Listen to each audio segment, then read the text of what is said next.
All right, Luke here from Tabletop Talk. Today I get to sit down over the internet with Jason Anarchy, creator of Drinking Quest. How you doing, Jason? I'm pretty good. How are you? Good. Can you? And very sober. Yes, very sober, unfortunately. Yeah, yeah. So it's going to But be nothing but truth and no chaos, no anarchy, no drinking. But maybe we'll do a shot at the end or something. That could be. I, well, maybe we should have played a couple rounds before we got started here, but oh well, so be it. So, can you tell us a bit about Drinking Quest? For those who are unfamiliar, how's it work? Sure. Yeah. It's an absolutely ridiculous concept. It's a combination of a drinking game and a traditional tabletop RPG. And it's very kind of dry the way it kind of combines those. It's got kind of a subtle sense of humor about it. And yeah, so it's a drinking game and a tabletop RPG. So you fight monsters, you get treasure, you go on adventures. But if your character dies in the game, you have to chug your drink in real life. So it adds a new level of tension to the battles. So it's actually used to kind of, it's not just mindless drinking. It's actually kind of used in the context of the game. Right, right. Yeah, it's as far as drinking games go, it's a pretty light drinking game. It'll probably be 2 or 3 chugs over the course of 2 or 3 hours. As far as RPGs go, it's a pretty light RPG, but it's good if your DM gets lazy and forgets to make an adventure. So it's like, oh, I had to work late today and I couldn't put anything together. Great, it's a drinking quest night. So it kind of works on that level too. And then even if you're not drinking, I don't know. I think my greatest strength is as a comedy writer, so I think it should be strong enough as a comedy game that even if you're the DD and you're driving everyone home after, you still have a great time playing Drinking Quest anyway. Great. So, and it's kind of card based too, right? And that kind of takes the place of a GM. Yeah, yeah. So it's great. Nobody has to be the responsible one, in terms of gameplay kind of thing. So there's 4 themed quests in each game.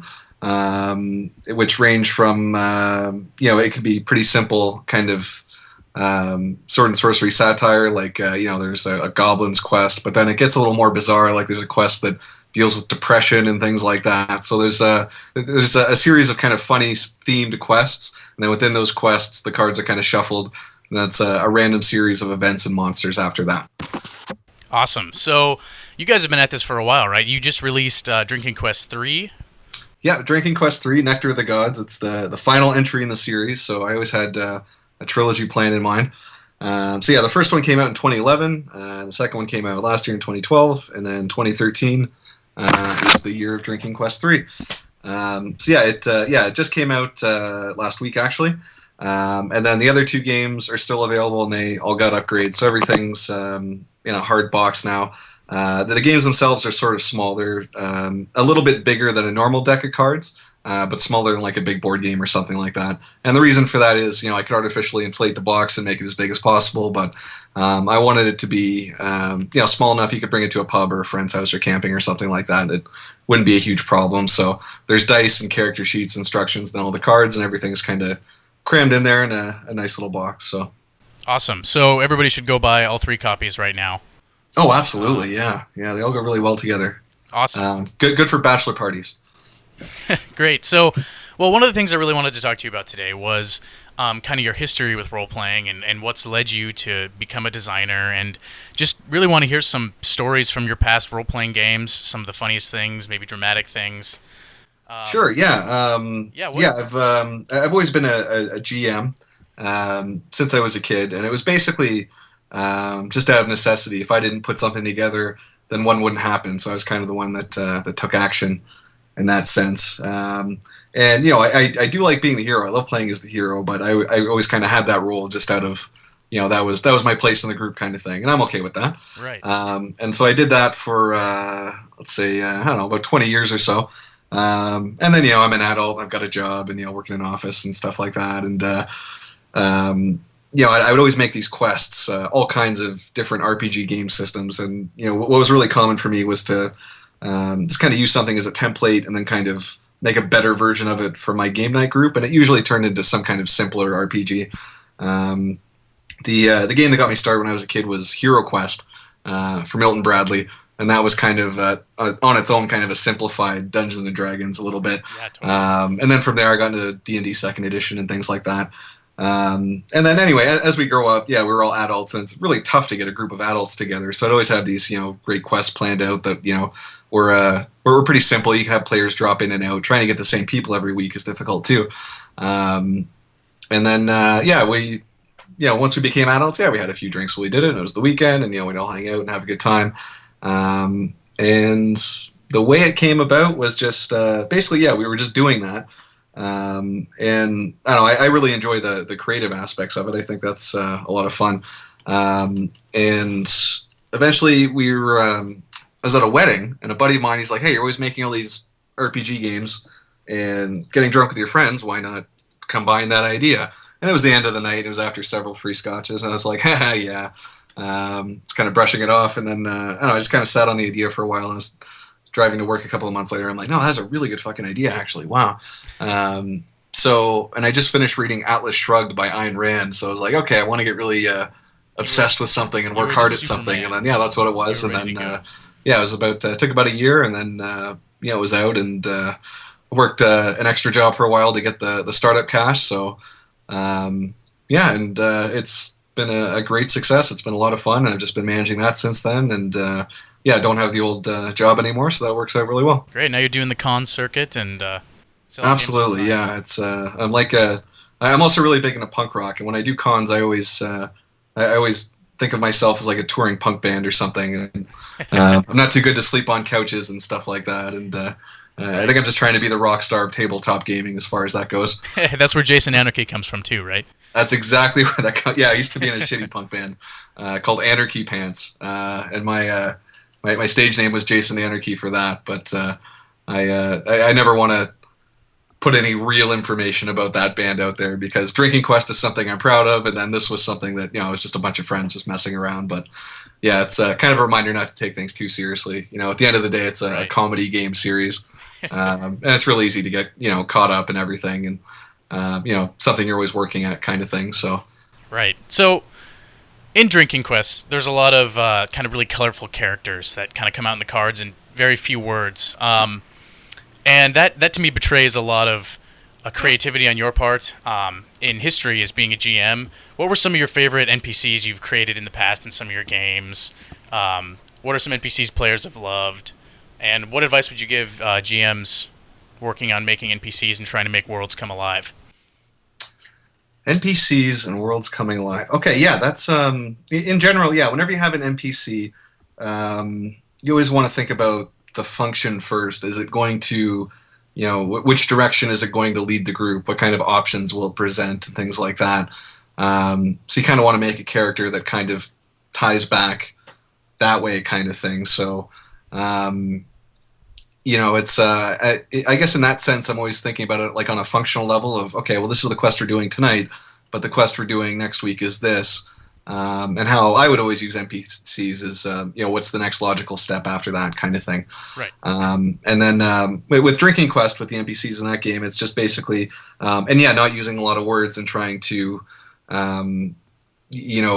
portray as much information without kind of hammering someone over the head with telling them, exactly what the situation is. It was just a little bit, one sentence can basically sum anybody up, kind of thing. And you want to create a situation where the players are using their imaginations too, and just kind of filling in the blanks with, what they know, and just kind of giving a few broad ideas, and just not giving too many details, I guess, is a big one that I use. And then in terms of like favorite NPCs and things like that in the past, let me see. Yeah, I don't know. I worked one of them into Drinking Quest. This character's existed for a long time in different forms. And it's the character of the annoying sidekick. And just this annoying little goblin that just follows everyone around, means well, but it's just really just always bugging everybody. And this annoying sidekick would always meet some horrible end at some point, or be used as like a meat shield or something like that. So he worked his way into Drinking Quest 1. And he's a recurring character in all 3 games. He always comes back, but in a new version, kind of thing. So, and I have another Drinking Quest related project. Well, it will be a product too. That's not a game, and I can't get too specific on what it is. But the annoying sidekick is a big part of that as well. Okay. So he's probably my all-time favorite. Awesome. So, Yeah, that's great. I love when these elements for game designers, you have this history of playing games, and these things you've loved, and these things your players have loved, and of course they just have to make it into your game because you can't picture tabletop role playing games without them. Yeah, and no Um, two players, no two gamer groups are alike. And it's now that I'm doing the con circuit all the time, I'm just talking to so many people, and it's so much fun. But yeah, everybody does things differently, and everybody has their own way, and it's so fun because there's no wrong way to do anything, and it's just really interesting to see, how people run their games, and yeah, what kind of great stories come out of it. yeah, totally. So, all right, you betrayed recently on Reddit that you are currently involved in a Pathfinder campaign. Yes, How's that going? How does kind of transitioning out of making Drinking Quest, moving into something you said you play a druid bard? yes. Named Skinny Mike, which is a reference to Fat Mike of No Effects. Yeah. So yeah, no, I love it. It's great. I've got a friend of mine just runs a Pathfinder game every Wednesday night, and I love it for a lot of reasons. But the number one reason is I get to be the hero, and I don't need to be the responsible one. So it's amazing, and being the hero too, and especially with a bard because bards aren't particularly. He started as a bard and later dual classed as a druid. But bards are basically skills monkeys, so they're not really great at attacking, and you really have to get creative if you're playing a bard. So I'm probably the most difficult player for my GM to deal with because I'm always trying to, I'm usually getting pretty wacky with what I'm trying to do. But yeah, it's been a lot of fun. And probably the best thing about this bard is he showed up late into the campaign, so everyone else they were higher levels, they had more gold. For the longest time, I just never had much gold, and so I had 10 gold pieces at one point, and I was looking at the things you can buy. I'm like, well, since I can't buy anything particularly useful anyway, I noticed that you could buy squirrels for 1 gold or something like that. Yeah. So he bought 10 squirrels, and so for a while, what he would do is just throw squirrels at the problem, no matter what the problem was. And that joke, actually, there's a card in Drinking Quest 3 that kind of relates to that. It's a card that isn't very kind to squirrels at all. Nothing particularly against them, but adorable, cute little animals finding themselves in tricky situations can be funny too. Awesome. So kind of what we do at Tabletop Talk, which you probably noticed, is we mostly do just recordings of our own games. So what we love is these role-playing stories. Do you have any more from this recent campaign? Any kind of off-the-wall moments? Or from past campaigns? Yeah, well, with Skinny Mike, he started as a bard, and then at some point I was like, well, He's throwing enough bards squirrels around, right? are great, but I feel like I've done everything I can with this bard. So he started dual classing as a druid, which came from the squirrels thing, and he eventually became this like friend of nature, and he has like a lute and everything. But then recently I'm on level 10 now, and now I can turn into this like giant rhinoceros type thing, and it's awesome. So now my guy is just turning into a giant rhinoceros at opportune times. So sometimes it's beneficial for the group, other times not so much.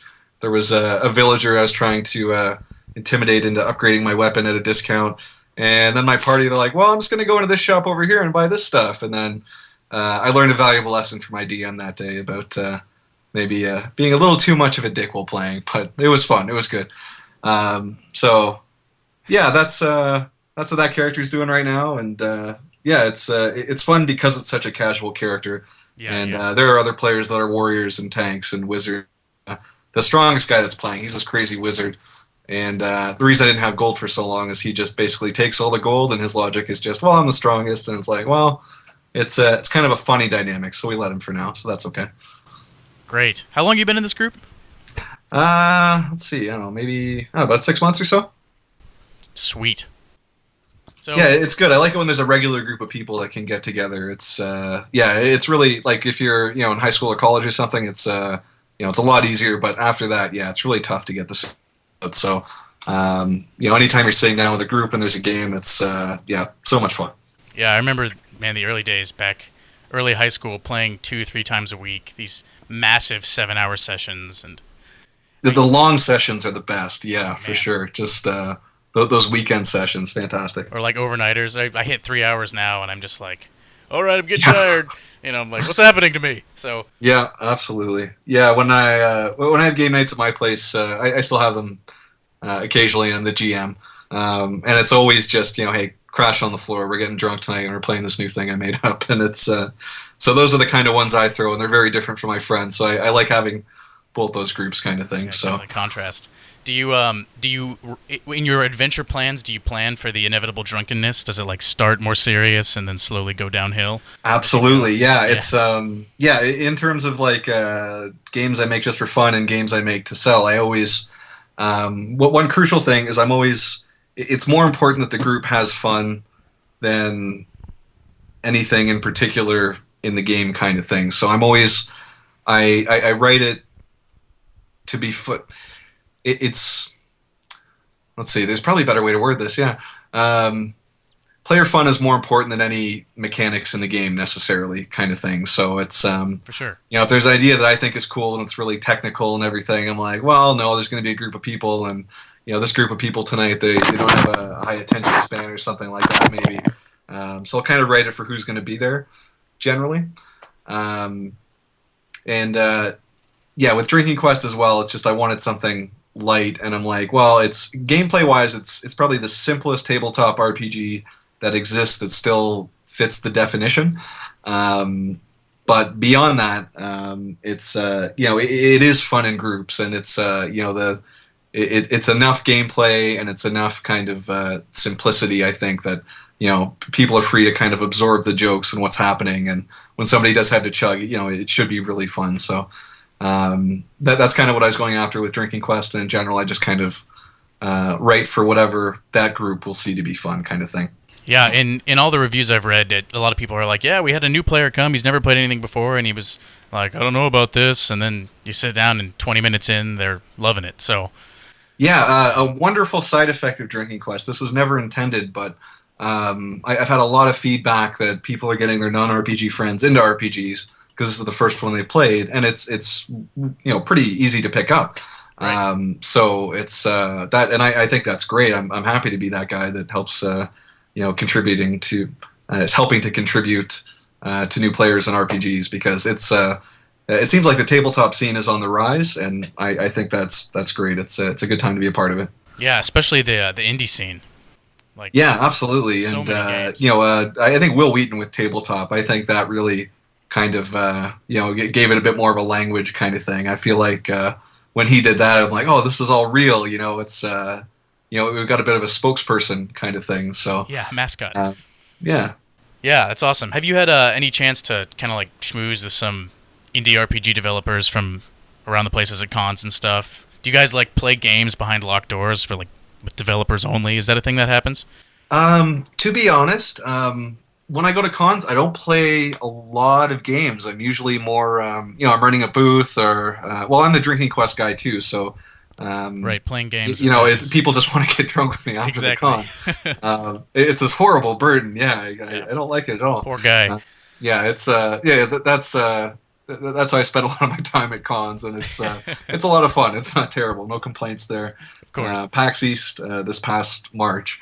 I did a panel there, and I randomly ended up having Scumbag Steve, the meme. Yeah.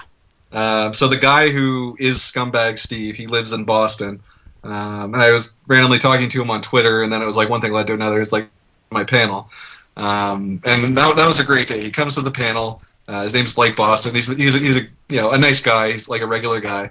Yeah. And I introduced him at the panel. I'm like, hey, this is Blake, the Scumbag Steve guy. He's the real guy, but he's not really a scumbag. He's a good dude. But we had planned out this sort of comedy routine where he'd start off kind of all right, but he'd start annoying me throughout the panel more and more. And I'd be like, hey, check out these cards and look how I did this. And he'd throw the cards in the air and take my hat off and poke a pencil at me and stuff like that. So it became more and more of a scumbag throughout the panel. So that was a lot of fun, and the audience reacted really well to it too. But then later that night, oh man, it was great. Yeah, we went to this place called the Whiskey Priest, and a bunch of people from the panel came out, and Steve was there, and yeah, it was just a crazy party. It was a lot of fun. I haven't done a lot of the official after parties or anything yet, and just basically the reason is it's a lot to organize and figure out ahead of time, especially if you're coming from out of town. So in situations like that, I do those when other people do all the work. But when it's just me, I just kind of like, it's an adventure for me. I'm in this strange town. I'm like, all right, well, what am I going to do tonight? Let's figure it out. Who's it going to be with? And then, yeah, that's part of the fun. That's great. So Scumbag Steam is a fan of Drinking Quest then. He is, yeah, yeah. I've got a picture of him standing in front of the banner too. Oh, that's So fantastic. maybe I could send that over after. Awesome. So, wow, sounds like Drinking Plus Quest is doing great. Is there anything else you'd like to say about Drinking Quest and life on the road as a Yeah, yeah. Just basically, I'm doing Gen Con coming up in okay? Indianapolis, and then Fan Expo in Toronto, and those are both next month in August. And then after that, yeah, I plan to do a lot more cons. So if you can't find me at either of those, come say hi at any other con. Great. And if you want to get drunk with me after, by all means, that's what I like to do with these things. So, the rest of the time, I'm just kind of running all things Drinking Quest, so it's a lot of work, and then that's a good time to unwind. So it's good to have a few drinks and meet some people there too. Fantastic. Well, if you're ever in Seattle, there's an open invitation to come hang out with us. Can I sleep on your floor if I do a con in Seattle? Is that cool? Definitely. Oh, awesome. Nice. All right, I'm Totally. going to hold you to that. Yes, it is a binding contract as of now. Brilliant. Love it. All right. Well, Jason, thanks so much for stopping by and talking with me. Yeah, no problem. Thanks for having me. Yeah, I really appreciate it. Drinking Quest, you can find it on drinkingquest.com. Find him on Twitter. His tweets are hilarious. Sounds good. All right. Thanks again. All right, I'll talk to you later.